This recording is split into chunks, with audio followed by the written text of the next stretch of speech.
القدر وما أدراك ما ليلة القدر إنا أنزلناه في ليلة القدر وما أدراك ما ليلة القدر ليلة القدر خير من 1000 شهر تنزل الملائكة والروح فيها بإذن ربهم من كل أمر سلام هي حتى مطلع الفجر. La nuit du destin. Et qui te dira qu'est-ce qu'est la nuit du destin? En cette période, beaucoup de prédicateurs, beaucoup d'imams, beaucoup de personnes qui ont une responsabilité religieuse vont parler de Laylatul Qadr. Et on va nous parler des bienfaits de Laylatul Qadr, de ses caractéristiques. Quand est-ce que ça va être Laylatul Qadr? Est-ce que ça va être le 21, le 23, le 25, le 27? Et on va se poser toutes ces questions. Mais il y a une question qui est très importante. Une question qui, chaque année, on ne se la pose pas. Qui sont les gens de Laylatul Qadr? C'est une question qui est très importante. Car Laylatul Qadr, elle a des gens spécifiques. Allah subhanahu wa ta'ala, dans cette nuit-là, il fait descendre les anges, il fait descendre le salut. Cette nuit-là, elle est l'équivalent de 1000 mois d'adoration. Donc cette nuit-là, elle est spécifique à certaines personnes. Les personnes qui demandent le pardon à Allah subhanahu wa ta'ala, mais qui sont prêts à pardonner aussi.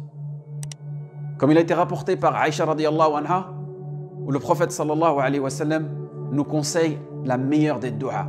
Allahumma innaka afoun, tuhibbul afu, fa'afu anni. Oh Allah, certes, tu es le pardonneur, tu aimes le pardon, pardonne-moi. Mais est-ce que nous, on est prêts à pardonner? Est-ce que tu es prêt à pardonner ton frère, ta sœur, ton époux, ton épouse, tes enfants, ton voisin? Est-ce que tu es prêt à leur pardonner?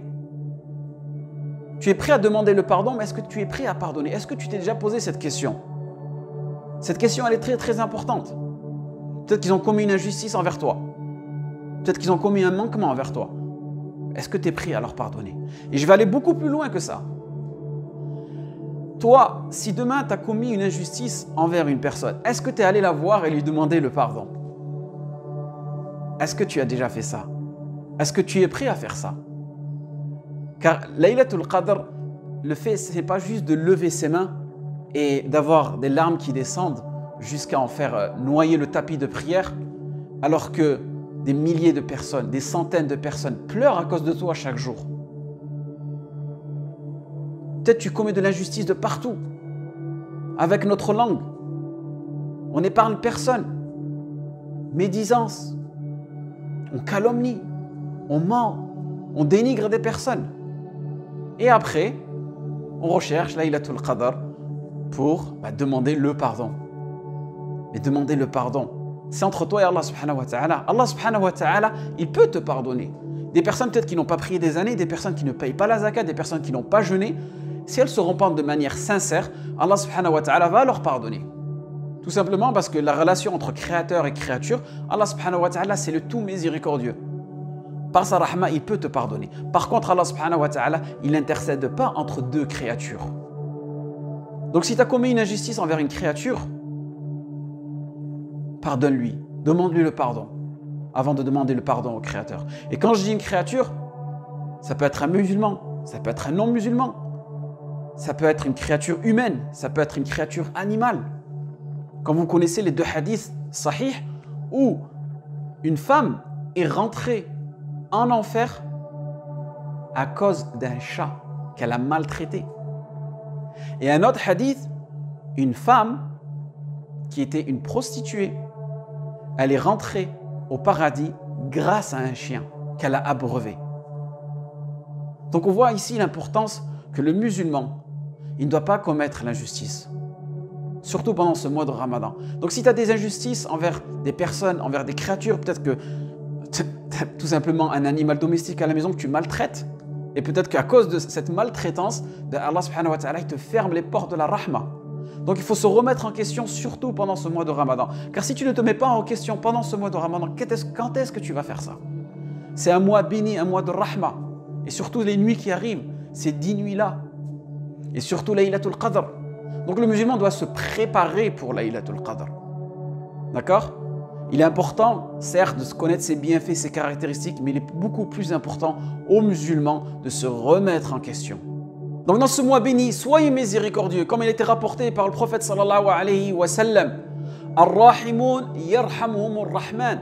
C'est-à-dire, ceux qui sont miséricordieux bénéficieront de la miséricorde d'Allah subhanahu wa ta'ala. Irhamu man fil ard yarhamkum man fis sama. Soyez miséricordieux envers ceux qui sont sur terre, et celui qui est dans le ciel sera miséricordieux envers vous. Donc, le musulman doit un maximum essayer de parfaire son comportement pour pouvoir bénéficier du bon comportement des autres. وَمَا جَزَاءُ الْإِحْسَانِ إِلَّا الْإِحْسَانِ.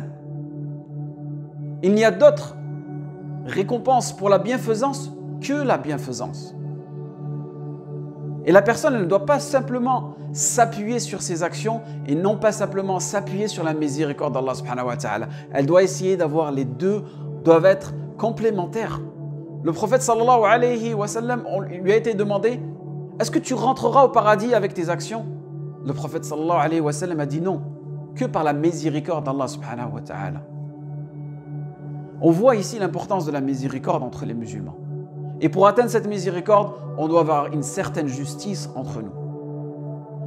Il était rapporté dans un hadith où le prophète sallallahu alayhi wa sallam, il s'occupait de l'alignement des rangs de la prière et avec un bâton, asa, il a tout simplement poussé un des compagnons et avec ce bâton-là, en le poussant, il lui a fait mal au ventre.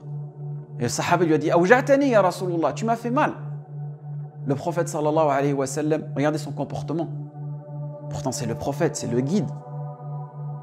C'est le juge, c'est le hakim de Médine à cette époque-là. C'est lui, l'émir de Médine. Regardez ce qu'il a fait. Il a pris le bâton, il lui a donné le bâton, il lui a dit « Refais-moi mal, comment je t'ai fait ?»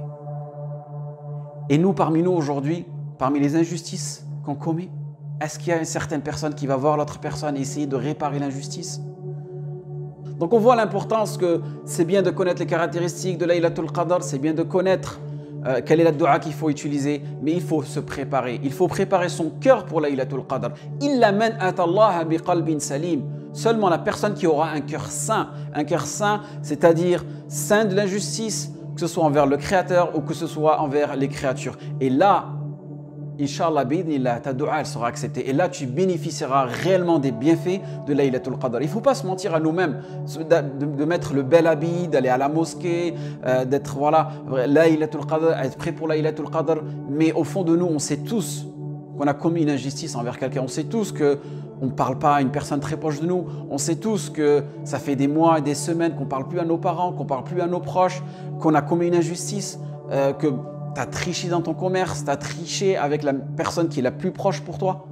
Et c'est ça qui fait que nos du'as ne sont pas acceptés. Et après, on se pose les mauvaises questions. Donc, il est important aux musulmans de se poser la bonne question.